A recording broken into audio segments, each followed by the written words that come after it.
Welcome back friends.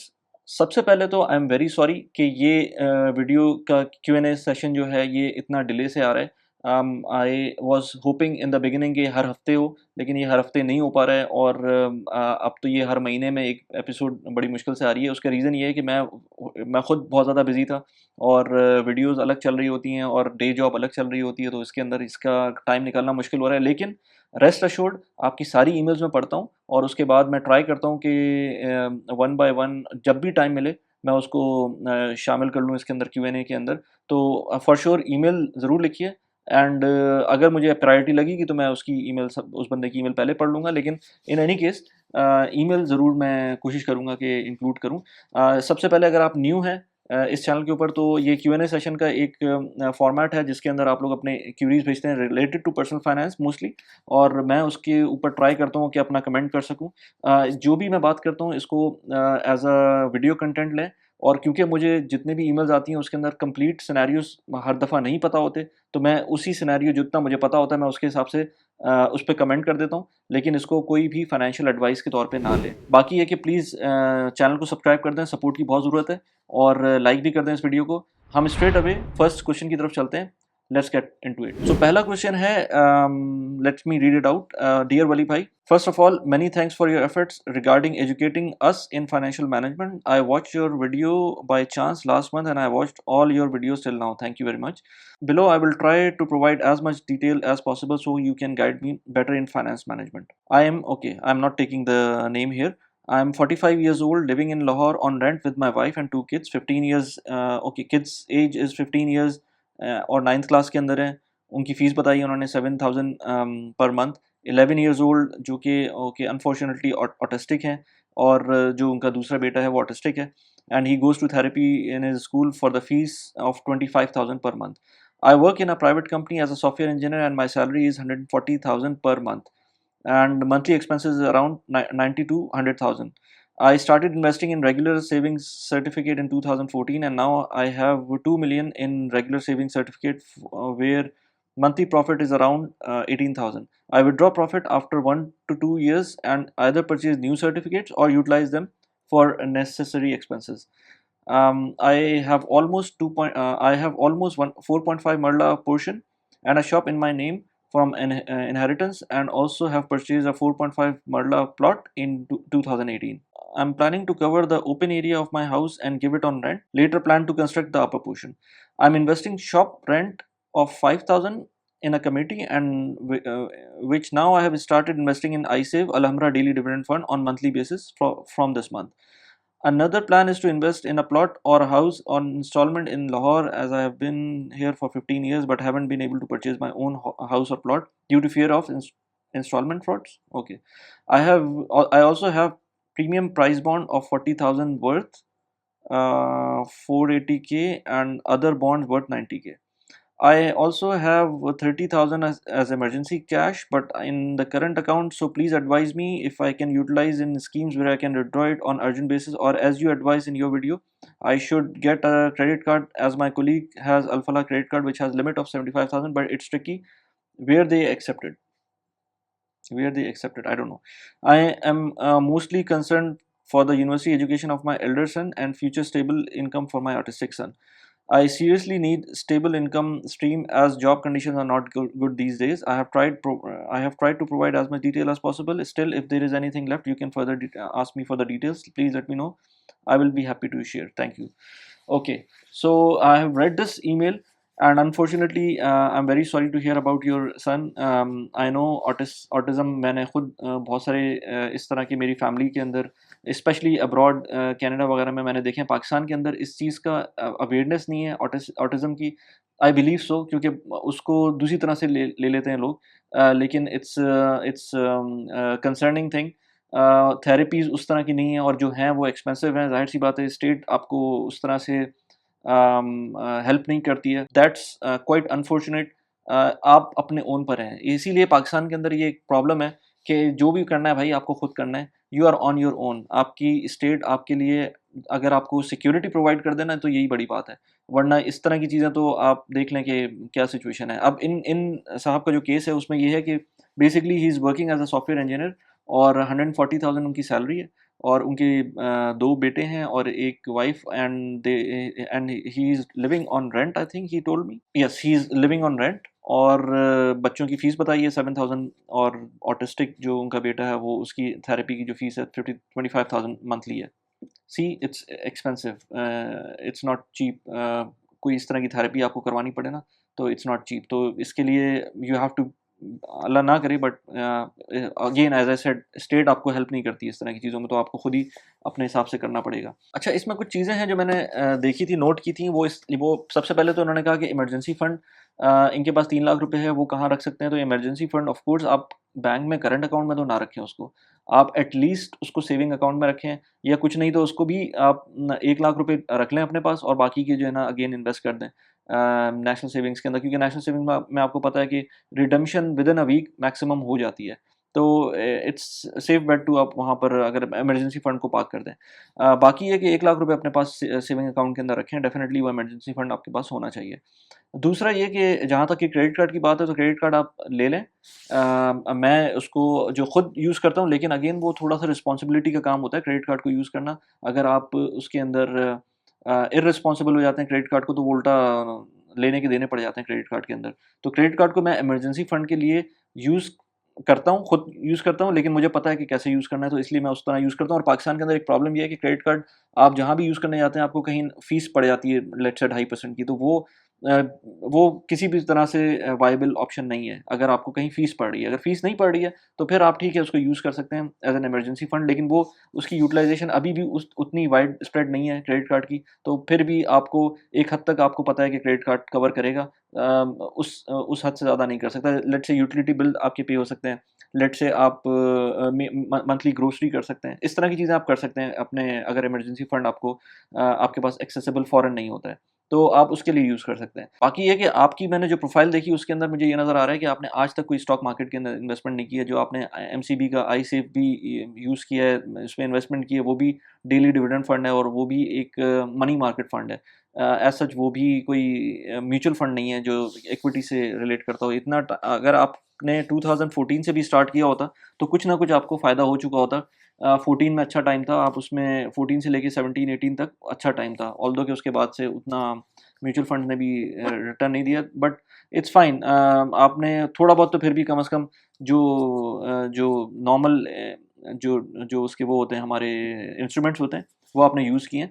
But I would say कि थोड़ा बहुत आपको स्टॉक मार्केट के अंदर एक्सपोज़र अभी भी लेना चाहिए। आई थिंक म्यूचुअल फंड के अंदर थोड़ा-सा डालना डालना चाहिए। मैं इसलिए नहीं कह रहा कि आपके पैसे बहुत ज़्यादा कोई ग्रो कर जाएँगे, क्योंकि आपके जो सिचुएशन है उसमें आप ज़्यादा पैसे ना डालें तो बेहतर है। लेकिन मैं ये कहूँगा कि आप उसके अंदर एंटर करना शुरू करें, क्योंकि जब एंटर करना शुरू करते हैं, आपको प्रोसेस पता चलता है। आई वुड हाइली रिकमेंड कि आप ज़्यादा पैसे भी ना डालें और ज़्यादा इसमें ओवरवेल्म भी ना हो जाएँ। आप थोड़ा-थोड़ा करके पैसे डालें, ताकि आपको आइडिया हो कि स्टॉक मार्केट काम कैसे कर रही है। वो ज़रूर करें आप। लेकिन ये अगेन ये आपका हल नहीं है, ये जो चीज़ें चल रही हैं उसका हल नहीं है। ये तो मैं आपको एज़ एन एजुकेशन मैं कह रहा हूँ कि आप ये इसको स्टार्ट करें। बाकी ये है कि आपकी जो अगर आप सॉफ्टवेयर इंजीनियर हैं, तो आप डेफ़िनेटली आपको साइड हसल में देखना चाहिए काम। कुछ ना कुछ आप कर सकते होंगे उसके अंदर। आपकी एज थोड़ी-सी ज़्यादा है, आपने शायद बताया था, हाँ, आपने बताया था कि आपकी एज 45 इयर्स है, तो एज आपकी थोड़ी ज़्यादा है, लेकिन फिर भी मेरी एज 42 है, ठीक है ना? और 1 साल पहले मैंने ये यूट्यूब चैनल स्टार्ट किया था, और मुझे कोई प्रायर एक्सपीरियंस नहीं था यूट्यूब का, ना मेरा कोई आईटी का बैकग्राउंड है, तो वीडियो एडिटिंग वगैरह ये मैंने खुद ही सीखी है। तो ये age is just a number, और आप उसमें कुछ ना कुछ भी कर सकते हैं।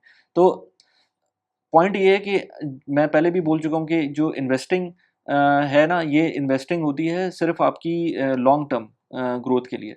अगर आपको पैसे कमाने हैं, तो वो आपको पैसे वाक़ई कमाने पड़ेंगे। वो आपकी या डे जॉब होगी, या कोई बिज़नेस होगा, या कोई आप साइड हसल कर रहे होंगे। इन तीनों चीज़ों से आपके पैसे बनेंगे। आपके पैसे आपकी इन्वेस्टमेंट से आपकी वेल्थ जनरेट होगी, लेकिन वो over the long period of time होगी, और अगर उसके अंदर इनपुट कम होगा, तो ज़ाहिर-सी बात है वो उसके अंदर वो फ़ायदा भी नहीं होगा। तो आपके पास कुछ प्रॉपर्टीज़ भी हैं, उनको आप देख सकते हैं कि कैसे उनको रीइन्वेस्ट करना है। क्योंकि मुझे जो लाहौर की प्रॉपर्टी मार्केट है उसका इतना आइडिया नहीं है, लेकिन जो जो ये है आपके पास, इसको आप अगर इस पे कंस्ट्रक्ट करके आप कुछ ना कुछ बढ़ा सकते हैं, उसको रेंट पे दे सकते हैं, तो वेल एंड गुड। उसके अंदर आपको कम से कम एक कैश फ्लो मिलना शुरू हो जाएगा, जो कि मैं समझ रहा हूँ आपकी ईमेल से आपको कैश फ्लो चाहिए। लेकिन कैश फ्लो के लिए आपको लाज़मी है कि आप अपार्ट फ्रॉम ये जो पैसिव इनकम है, या जो आपके सर्टिफिकेट से इनकम है, इसके अलावा आपको डेफ़िनेटली कोई साइड हसल करनी पड़ेगी। तो उस पे ज़रा गौर करें कि आप क्या-क्या कर सकते हैं। आई एम श्योर हर एक के पास कोई ना कोई ऐसी स्किल होती है जो कि वो एक्सप्लॉइट कर सकता है।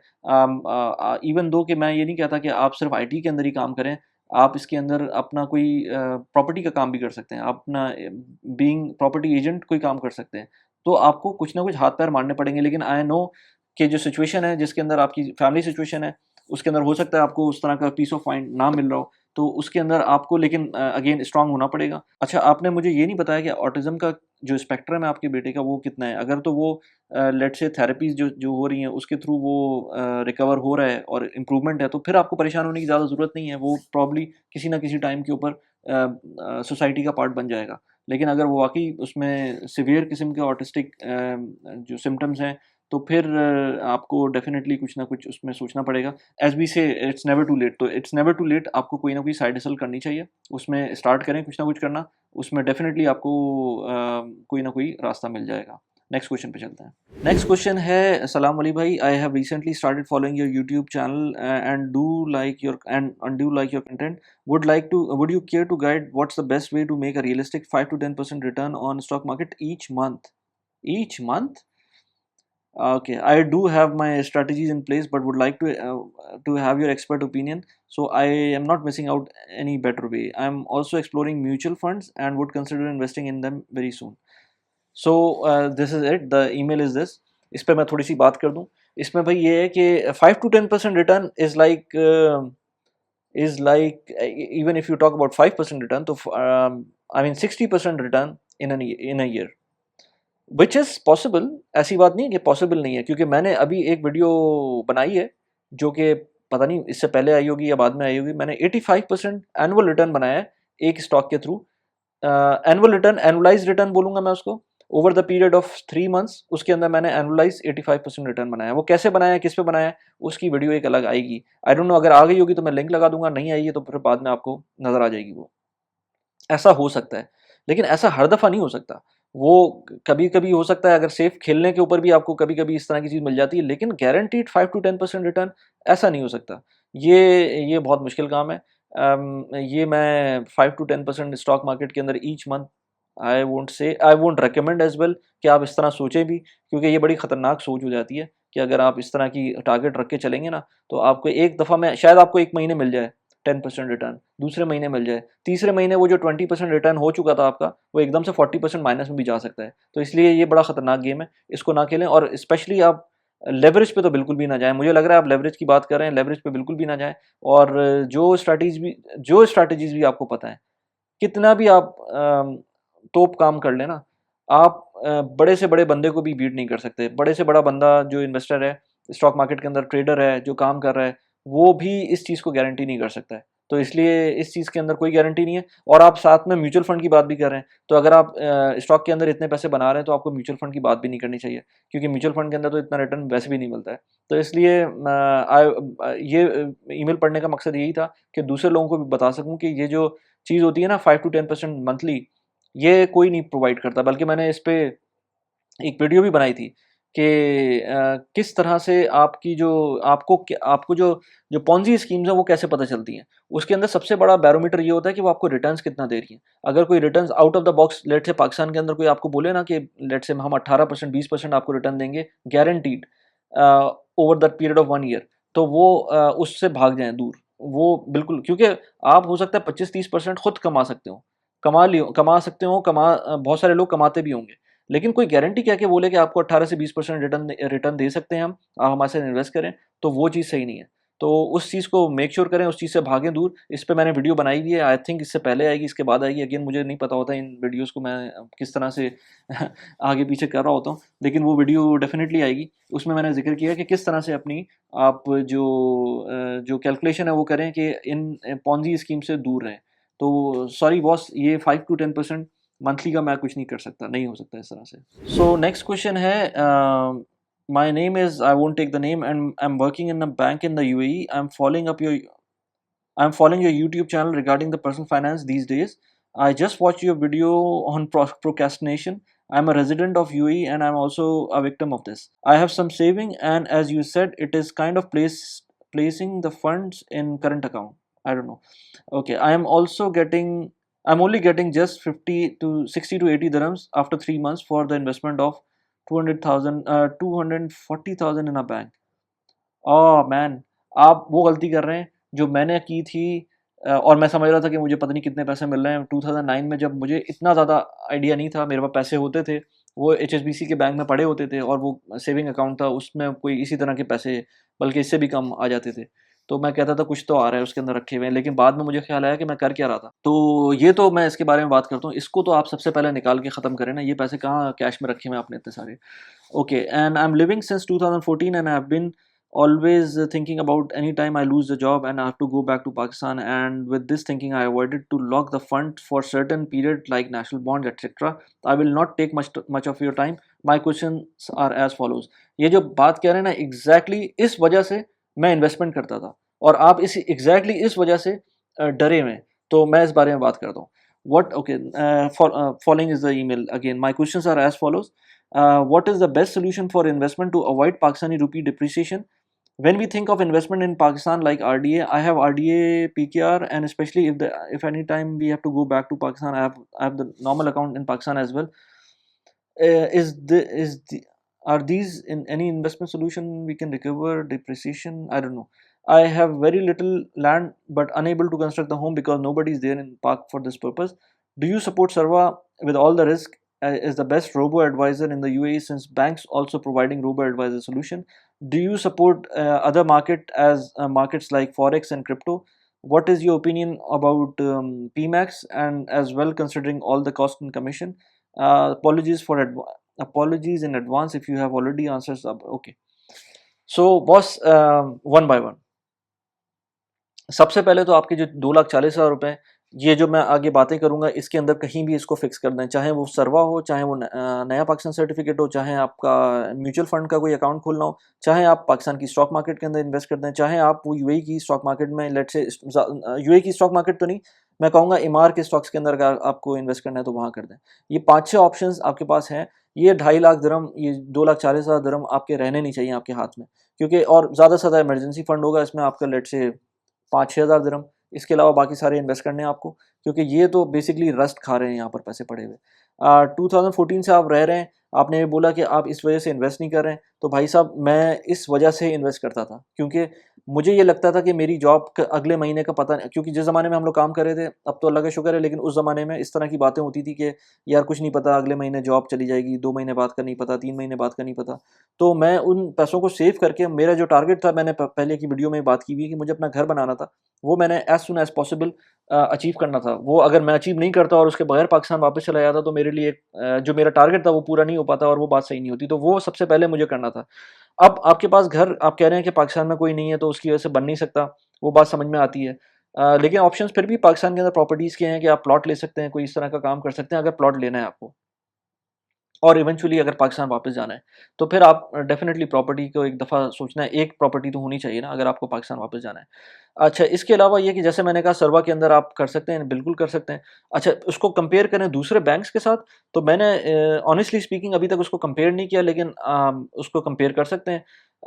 1-2 ग्रुप्स हैं फेसबुक के, आप उन पे जाके, सिंपली एफआई के नाम से एक ग्रुप है, उस पे आप जाके देख सकते हैं कि कुछ लोगों ने वहाँ पर कंपैरिज़न किया हुआ है, सरवा को डिफरेंट बैंक्स के साथ कंपेयर किया हुआ है कि क्या उनकी टर्म्स एंड कंडीशन है, कितनी फ़ीस है। सरवा की फ़ीस भी होती है कोई 1% आई थिंक कोई फ़ीस उनकी। अगेन सरवा पे मैं एक वीडियो बनाऊँगा, क्योंकि मैं कुछ टाइम से मैं उसमें एक्टिव नहीं था, तो इसलिए मैं वीडियो भी नहीं बना रहा था। मैं कह रहा था जिन चीज़ों पे मैं खुद या तो इन्वेस्ट करता हूँ या बहुत अच्छी तरह से मुझे पता होता है, उनके बारे में वीडियोज़ बनाता हूँ। तो मैं सरवा के ऊपर इन्वेस्टमेंट मैंने जो की है, मैं उसके बारे में वीडियो बनाऊँगा, लेकिन मैं थोड़ा-सा उसमें 1-2 चीज़ों के लिए वेट कर रहा था।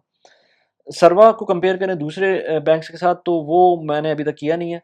लेकिन सर्वा क्योंकि बहुत पॉपुलर है और मैंने उसको स्टडी किया हुआ है, तो मुझे वो चीज़ समझ में आती है। अगर कोई और बैंक इस तरह का है तो मुझे प्लीज़ बताइएगा, जो इस तरह की ऑप्शन दे रहा हो, जो फ़ीस वगैरह उसकी इसी इन लाइन विद सर्वा हो। अब बात करते हैं आपके पास और इन्वेस्टमेंट सॉल्यूशन, तो वो ये कि आप म्यूचुअल फंड में इन्वेस्ट कर सकते हैं पाकिस्तान के अंदर। और इस वक्त स्टॉक मार्केट की वैल्यू काफ़ी, आई मीन इंडेक्स नीचे गया हुआ है, तो वो आपको अभी डालेंगे तो 5 साल के अंदर तो ग्रो कर ही जाएंगे वो। और अगर नहीं तो अगर थोड़ा बहुत टाइम है तो डायरेक्ट स्टॉक्स के अंदर भी जा सकते हैं, लेकिन पहले आई वुड से कि म्यूचुअल फंड के अंदर थोड़ा-थोड़ा करके इन्वेस्ट करें। आरडीए के अंदर डेफिनिटली अकाउंट बनाएँ, नया पाकिस्तान सर्टिफिकेट आप ले सकते हैं। अगर कुछ और नहीं करें तो कम से कम ये तो कर ही लें। नया पाकिस्तान सर्टिफिकेट ले लें, उसके अंदर आप पैसे डालें और चाहे डॉलर में ले रहे हैं, चाहे रुपये में ले रहे हैं। मैंने वीडियोज़ बनाई हुई हैं, दोनों के प्रोज़ एंड कॉन्स हैं। अगर आप बड़ी अमाउंट एक साथ डालना चाहते हैं तो मैं कहूँगा कि डॉलर्स के अंदर डाल सकते हैं। उसमें 7% आफ्टर टैक्स 6.5% का आपको फ़ायदा होगा, तो मेरे ख़्याल से वो ठीक है। लेकिन उसको कहीं और इन्वेस्ट करना है तो वो ज़्यादा बेहतर है कि आप स्टॉक मार्केट के अंदर कर दें, या अगर कोई प्रॉपर्टी समझ में आती है तो वो भी कर लें। लेकिन एक साथ तो करना ही नहीं है ना, एक साथ पैसे ये डालने नहीं है आपको स्टॉक मार्केट के अंदर। बाय द वे, अगर आप स्टॉक मार्केट या म्यूचुअल फंड में कर भी रहे हैं तो इसमें आपको सिस्टमैटिक इन्वेस्टमेंट प्लान के थ्रू जाना है और थोड़े-थोड़े करके डालने हैं। तो बाकी जब तक ये पैसे हैं, मेरे ख़्याल से आप नया पाकिस्तान सर्टिफिकेट में डाल दें डॉलर के अंदर, और जब उसका रिटर्न आ रहा हो या थोड़े से पैसे अपने मिलाकर उसको स्टॉक मार्केट के अंदर या म्यूचुअल फंड के अंदर इन्वेस्ट करते रहें। मैंने इन पे वीडियोज़ बनाई हुई हैं, कैसे अकाउंट खोलना है और किन म्यूचुअल फंड्स का मैं यूज़ करता हूँ। ऑल्दो कि मैं कोई इतना ज़्यादा खुश नहीं हूँ उनसे, लेकिन मैं यूज़ करता हूँ क्योंकि कोई भी म्यूचुअल फंड इस वक़्त इतना अच्छा परफ़ॉर्म नहीं कर रहा है। बाकी ये कि फॉरेक्स और क्रिप्टो, फॉरेक्स पे तो बिल्कुल भी मैं रिकमेंड करता किसी को जाना। क्रिप्टो के अंदर अगर आपको समझ में, लेकिन आपने कोई और इन्वेस्टमेंट नहीं की हुई और आप क्रिप्टो पे जाएँगे तो आपको वैसे ही जो है ना एक सेटबैक लगेगा। आपको चीज़ें समझ नहीं आएँगी, तो मैं कहता हूँ पहले उसको समझ लें बाकी चीज़ों को, फिर क्रिप्टो पे जाना हो तो चले जाएँ। मैं एटलीस्ट मैं खुद कोई मेजर पोर्शन नहीं रखता हूँ और ना रखना चाहूँगा क्रिप्टो के अंदर। उसके बहुत सारे रीज़न्स हैं, अलग से एक वीडियो बनाई भी है, और भी वीडियोज़ बनाऊँगा कि मेरे क्या-क्या एप्रीहेंशंस हैं। अगेन मैंने एक वीडियो में कहा था कि इंडिया के अंदर जो उन्होंने लॉज़ चेंज किए हैं उसके अंदर भी काफ़ी कुछ रेगुलेटेड किया हुआ है उन्होंने, लेकिन अगर इतना कुछ रेगुलेटेड हो जाएगा तो क्रिप्टो बिल्कुल भी आपकी जो जो चीज़ थी ना, जो स्पार्क था उसके अंदर, वो रहेगा नहीं। तो इसलिए मुझे क्रिप्टो का समझ नहीं आता। तो इसलिए मुझे जो वॉलेटिलिटी है ना क्रिप्टो की, वो उस तरह से नहीं रहेगी जिसके ऊपर लोग पैसे बना रहे हैं अभी। वो बाद में स्टेबिलिटी आ जाएगी, स्टेबिलिटी के अंदर एज़ सच कोई पैसे बनते नहीं हैं, तो वो मुझे नहीं पता आगे आगे क्या होगा।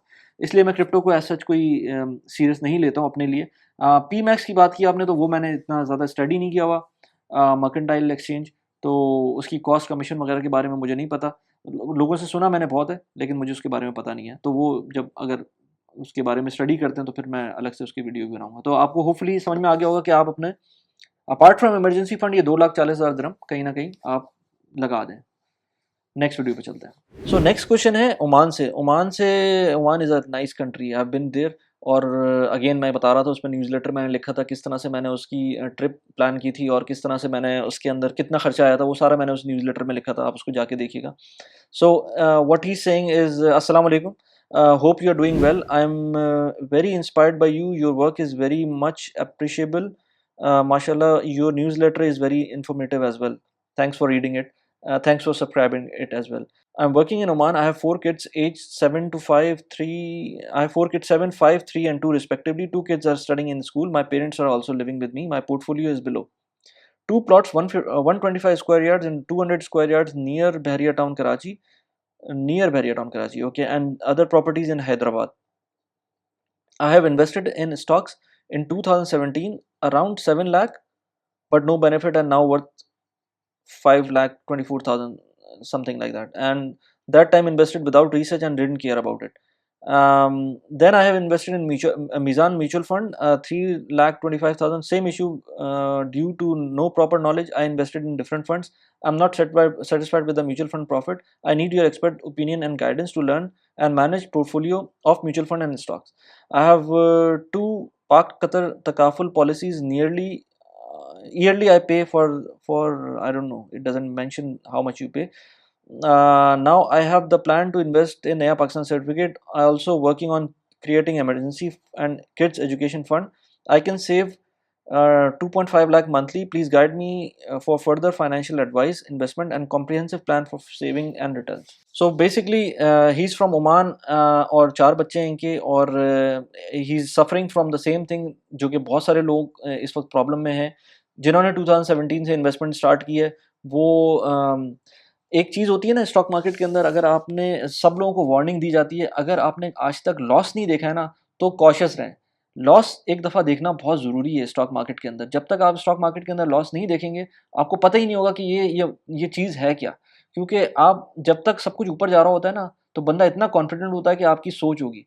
जब लॉस होता है ना तब पता चलता है कि यार मैं किस पोजीशन पे था और मैं क्या सोच रहा था, मैं क्यों सोच रहा था इस तरह से। 2017 में ये हुआ था, उसके बाद से पाकिस्तान की स्टॉक मार्केट अनफॉर्चुनेटली उस तरह से नहीं रह सकी है, लेकिन I still have high hopes with that. और फिर भी इतनी गिरी हुई स्टॉक मार्केट के अंदर भी लोग रिटर्न्स कमा रहे होते हैं, लोग कुछ ना कुछ कर रहे होते हैं, लेकिन थोड़ी सी उसके अंदर चीज़ें देखनी पड़ती हैं। ऐसे नहीं होता कि आप रैंडमली कहीं भी जाके स्टॉक मार्केट में इन्वेस्ट कर दें। और अनफॉर्चुनेटली जो म्यूचुअल फंड्स हैं पाकिस्तान के, इतने हाई कॉस्ट है उनकी। ज़्यादातर म्यूचुअल फंड्स, अगर तो आपकी स्टॉक मार्केट ने कोई अच्छी परफॉर्मेंस नहीं शो की है इन टर्म्स ऑफ इंडेक्स, तो फिर वो म्यूचुअल फंड के अंदर भी आपको अच्छे रिटर्न्स नहीं मिलते। कुछ म्यूचुअल फंड ऐसे हैं जो कि पिछले 1-2 साल के अंदर अच्छे रिटर्न्स दे रहे थे, लेकिन वो एकदम से किसी भी वजह से स्टॉक मार्केट नीचे गई और उनका एक्सपोजर इस तरह के स्टॉक्स में होगा कि वो नीचे चले गए।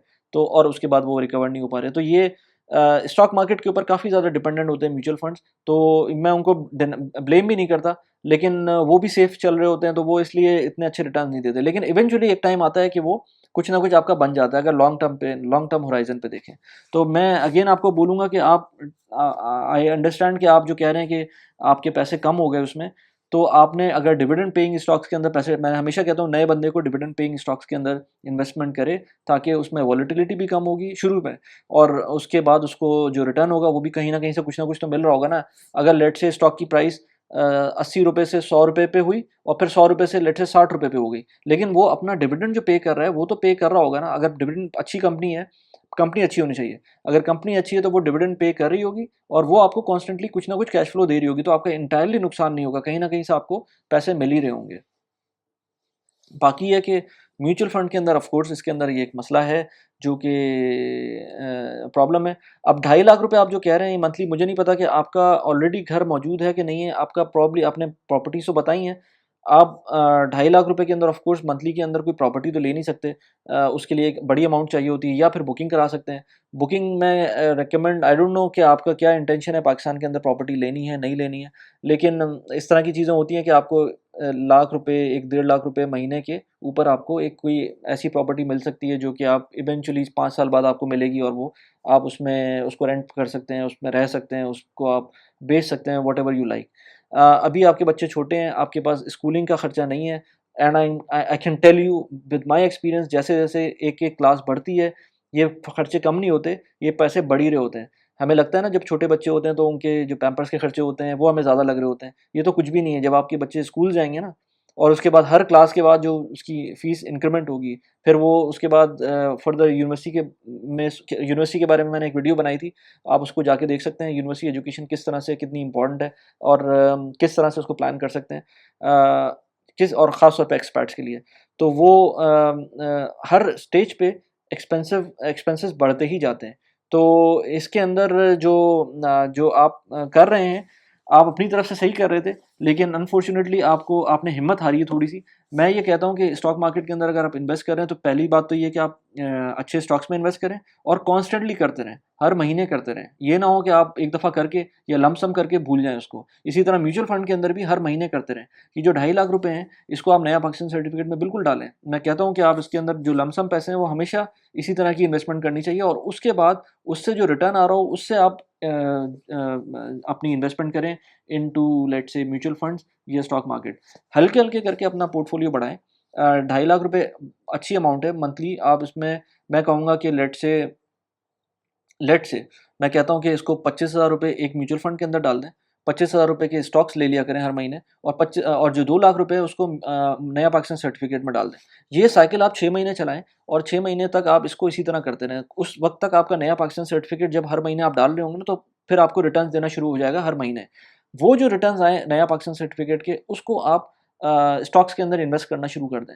इतने टाइम में, 6 महीने में, आपको ये भी समझ में आ जाएगा कि स्टॉक मार्केट कैसे काम कर रही है, इसके अंदर किस तरह से रिटर्न्स लेने हैं। अगर आपको अ, अगर आपको लेट्स से यूएई के अंदर इन्वेस्ट करना है, तो सर्वा का बहुत अच्छा प्लेटफ़ॉर्म है, जिसके अंदर आप यूएस के ईटीएफ्स के अंदर इन्वेस्ट कर सकते हैं। आई वुड से कि लेट्स से 1000 दिरहम महीने के आप उधर भी डाल सकते हैं। तो इस तरह करके हल्के-हल्के करके ग्रो करें। मेरे ख़्याल से आपकी एज इतनी ज़्यादा नहीं है, आप इसको अगर आप ओमान में रह जाते हैं लेट्स से 5-6 साल, 7 साल, 10 साल, तो फिर आपका एक अच्छा पोर्टफ़ोलियो बन जाएगा। लेकिन कंटिन्यूअसली करें, हर महीने करें, और रुकें नहीं बीच में। मार्केट्स अप एंड डाउन होती रहती हैं। एज आई सेड एक्सपोजर आपका चेंज कर सकते हैं, पाकिस्तान के अंदर भी डाल सकते हैं, यूएई के अंदर सरवा है, सरवा से आपको यूएस का प्लेटफॉर्म का एक्सपोजर मिलेगा, लेकिन जो भी करें वो ग्रेजुअल करें, सारे पैसे एक साथ ना डालें।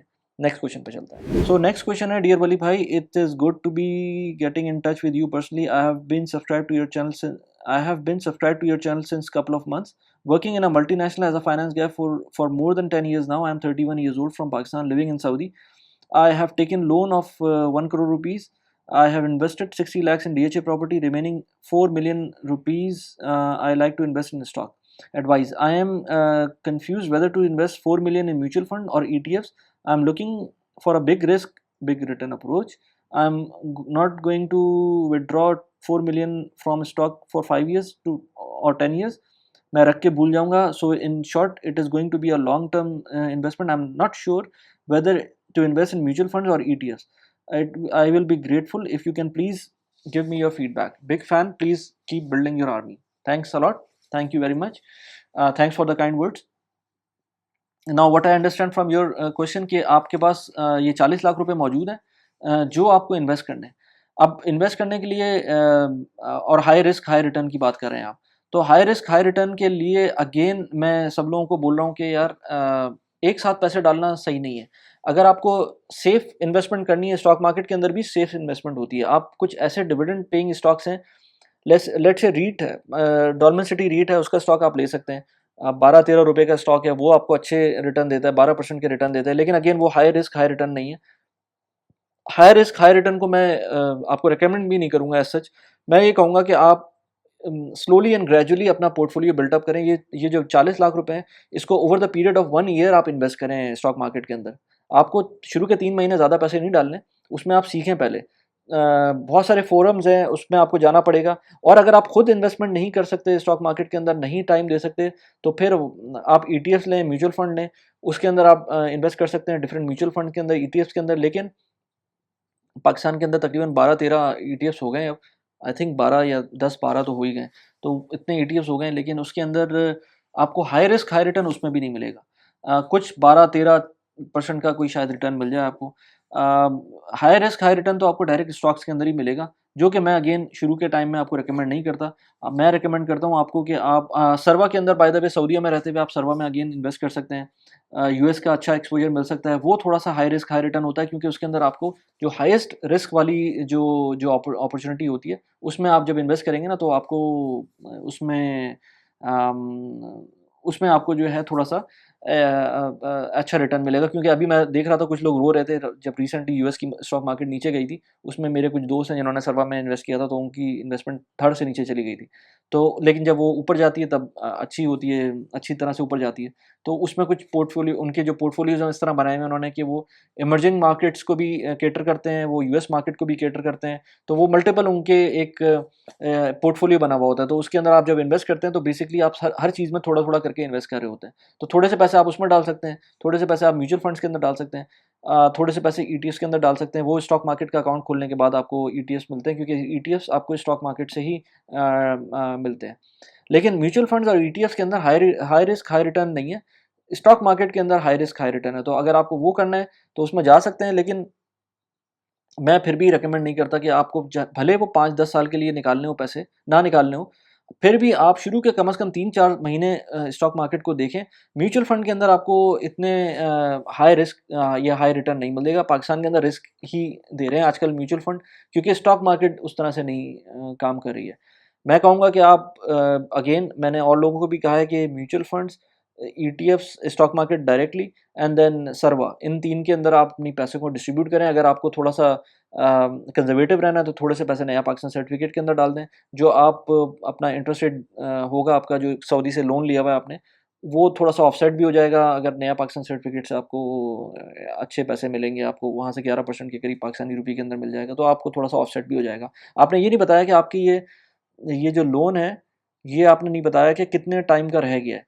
इट ऑल्सो डिपेंड्स कि अगर लेट्स से ज़्यादा टाइम का नहीं रहा, तो फिर आप वाकई में अच्छा रिस्क ले सकते हैं. तो आई होप कि आपको कुछ इंडिकेशन मिली होगी. तो thanks for writing to me. Next question पे चलते हैं. So next question is from the UK. Assalamu alaikum Wali. Pray all is good and well at your end. I have come across your videos on YouTube and have found them very interesting. My name is, I would not take the name, and I live in the UK. I'm interested in investing in Pakistan. Would be great to get some ideas on reviews some options depending on how much capital I would want to invest. I have really good understanding of different areas and would be great to get some advice. I don't know, your email is not that clear, but आप आपने ये नहीं बताया कि आपने इससे पहले कभी इन्वेस्ट किया है पाकिस्तान के अंदर, या आपकी क्या रिस्क एपेटाइट है, आपको खुद कितने पैसे इन्वेस्ट करने हैं पाकिस्तान के अंदर। इन्वेस्टमेंट असल में लोग, जो मुझे कुछ दोस्त बोलते हैं कि यार पाकिस्तान में क्यों इन्वेस्ट करना है, पाकिस्तान के अंदर जब बाहर है बंदा तो वो बाहर ही करे। लेकिन बात ये नहीं होती है, बात ये होती है डाइवर्सिफिकेशन की। अगर आप 20 साल का ट्रेंड देखेंगे ना पाकिस्तान की प्रॉपर्टीज़ का, तो वो कोई आप उसको हल्का ना लें। रुपी डिप्रिसिएशन कितने भी हो गई हो, आपको प्रॉपर्टी ने बहुत अच्छा एप्रिसिएशन दिया है। इनफैक्ट स्टॉक मार्केट ने पिछले 5 साल को हटाकर बहुत अच्छा एप्रिसिएशन दिया है।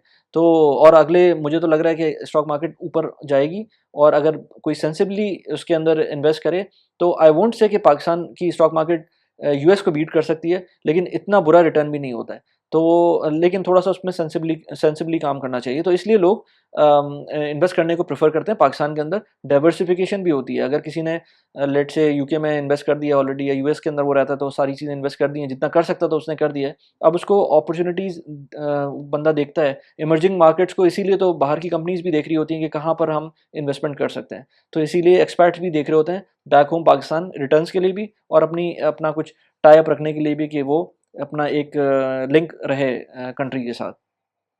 अब जैसे इन्होंने पूछा कि क्या-क्या ऑप्शंस हो सकते हैं, तो देखें ऑप्शंस, अगर आप प्रॉपर्टी के अंदर इतने डेयर कर सकते हैं कि आप प्रॉपर्टी के अंदर इन्वेस्ट करें, तो आप डेफ़िनेटली प्रॉपर्टी के अंदर इन्वेस्ट कर सकते हैं। लेकिन मुझे नहीं पता कि कितना आपको पता है पाकिस्तान की स्टॉक मार्केट की, जो प्रॉपर्टी मार्केट है उसके बारे में। अगर पता है तो आई वुड अगेन रिकमेंड कि रेप्यूटेबल बिल्डर्स के पास जाएँ या डेवलपर्स के पास जाएँ। 2-3 ही हैं वैसे नाम के, जो अच्छे डेवलपर्स हैं जो कि आपको दे सकते हैं। या फिर अगर आप प्रॉपर्टी में इंटरेस्टेड हैं, तो मैं कहूँगा कि आप थ्रू जो जो गवर्नमेंट की स्कीम है, रोशन अपना घर की, उसके थ्रू लोन अप्लाई करें। उससे फ़ायदा ये होगा कि आपका जो प्रॉपर्टी है वो वेट बैंक करेगा। जो बैंक वेट करेगा तो वो मेक श्योर करेगा कि आपकी प्रॉपर्टी सही हो और वो लेजिटिमेट हो, तो उसमें कोई हैंकी-पैंकी ना हो। तो ये एक ऑप्शन आप देख सकते हैं अगर आपको प्रॉपर्टी में इन्वेस्ट करना है। बाकी ये कि स्टॉक मार्केट के अंदर आप इन्वेस्ट कर सकते हैं। स्टॉक मार्केट के अंदर आप स्टॉक का अकाउंट आराम से खुल जाता है, कोई इतना बड़ा मसला नहीं है। बीइंग एन ओवरसीज़ पाकिस्तानियों से ज़्यादा जल्दी खुल जाता है अकाउंट स्टॉक मार्केट का, अगर आप यहाँ बाहर से अप्लाई करते हैं। तो उसका फ़ायदा ये भी है कि आरडीए के थ्रू करेंगे। बाय द वे, इस चीज़ को मैंने अभी तक एक्सप्लोर नहीं किया है, क्योंकि जब मैंने अपना स्टॉक मार्केट का अकाउंट खोला था, तो मैंने अपने लोकल बैंक जो था पाकिस्तान का, क्योंकि मुझे जल्दी खोलना था, तो मैंने उसी के थ्रू खोल लिया था। जबकि मैंने जो मुझे पता चला है कि आरडीए का अकाउंट अगर आप खोलते हैं, आरडीए के थ्रू अगर स्टॉक मार्केट का अकाउंट खोलते हैं, तो उसका फ़ायदा ये है कि आपका जो डिविडेंड इनकम है वो आपके आरडीए अकाउंट में आएगी। लेकिन ये अभी तक मुझे क्लियर नहीं है कि ये इस तरह किस तरह होता है, क्योंकि वो तो इनबिल्ट ट्रांज़ैक्शन उसमें होती नहीं है जो नॉर्मल आरडीए अकाउंट है। तो आई डोंट नो, मैंने अपने ब्रोकर से पूछा था, उनको भी सही से नहीं पता था इसके बारे में। तो अगर किसी का बाय द वे इस तरह का है कि आरडीए में अकाउंट हो, और उन्होंने स्टॉक मार्केट का अकाउंट खोला हो और उसमें उनकी डिविडेंड इनकम आ रही हो, तो मुझे प्लीज़ ज़रूर बताइएगा, तो मुझे भी एक आइडिया होगा और मैं उसको फर्दर परस्यू करूँगा। बाकी ये कि जैसे इन्होंने पूछा कि कहाँ-कहाँ के क्या कैसे-कैसे एवेन्यूज़ हैं, तो मैं सबसे पहले तो आपको स्टॉक मार्केट की बात करूँगा। प्रॉपर्टी का मैंने बता दिया आपको कि बेहतर ये है कि अगर आप पाकिस्तान से ज़्यादा लिंक्ड अप नहीं है, तो आप जो ये रोशन अपना घर है उसके थ्रू आप अप्लाई करें प्रॉपर्टी को।